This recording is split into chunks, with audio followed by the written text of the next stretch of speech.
Well, good morning and welcome to today's Saturday Snapshot. As you can tell, I'm outside again today. The reason for that is has something to do with tomorrow's message. I want to talk about what is the greatest threat to our local church and to Christianity. And while you might think I'm talking about tree roots or things along those lines, I'm not actually going to be describing that. But I am going to talk a little bit about the acorn seed. And really, if you stop and you think about that acorn, it holds so much potential within it. You know, an oak tree presents, drops. It depends on the oak tree and the time of the year or in the season kind of scenario. But oak trees can drop between 1,000 to 10,000 acorns, and inside each one of those is the potential to come up with maybe 400 to 800 boards, of wood, paper, building houses. All kinds of potential lies in that little simple, I don't know if you can see these acorns there. Yeah, there you go.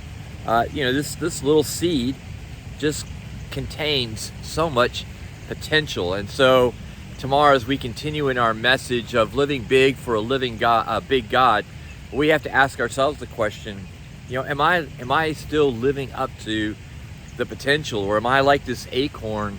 Obviously we're not acorns, but that potential is never going to be realized because I never break out of the shell that kind of holds me back at times. The Bible calls us, invites us, and challenges us to be oaks of righteousness, right? To plant deeply. When we think about these oaks, they provide us shade in the heat.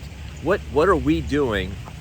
That's really the invitation for us, is what are we doing as a church to be oaks of righteousness for our community? Last week we talked about this idea that we want to live purposefully for the benefit of others. And part of doing that really involves us living up to our potential. This church living up to its potential, doing the things that this community needs to be done. I mean, this is another Saturday in which folks for Feed the Hungry will be filling up this parking lot here pretty soon.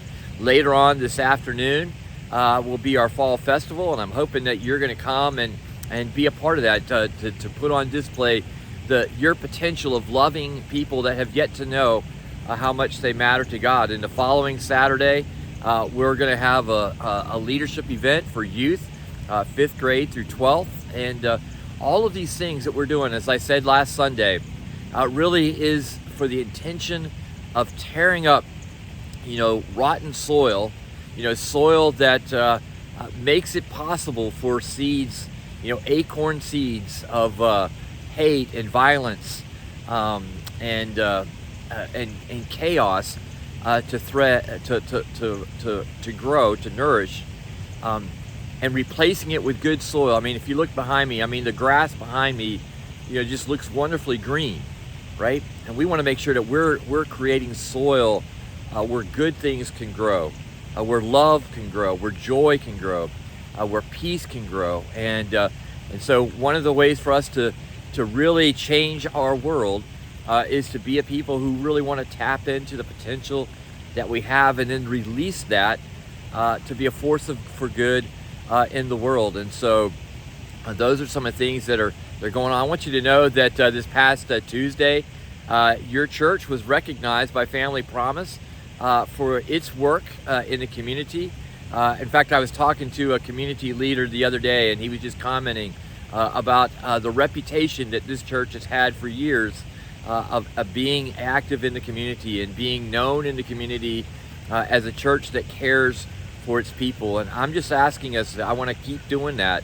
In fact, I want us to step up our involvement. And the way to do that is by you committing to being involved in the little things that we do on a regular basis. Because when we are faithful in the little things, God gives us even bigger and greater things to do.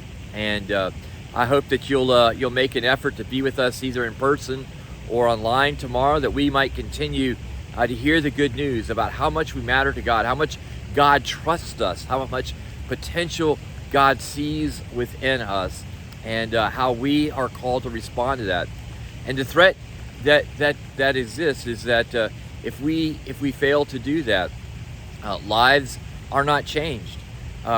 Seeds of hatred and violence and evil will flourish, and good soil will not be nurtured and developed. And so those are some of the things that are going on. To remind you as well that next Friday, the Amigos are having their Halloween event and their Halloween dance, and Pastor Phyllis could certainly use your assistance in coming and dancing, or just hanging out with our special friends and showing them how much they matter to God. In fact, the truth is, they're going to do a better job of showing us how much we matter to God. So, hey, enjoy your Saturday. I look forward to seeing you tomorrow, and may you continue to rise to your potential.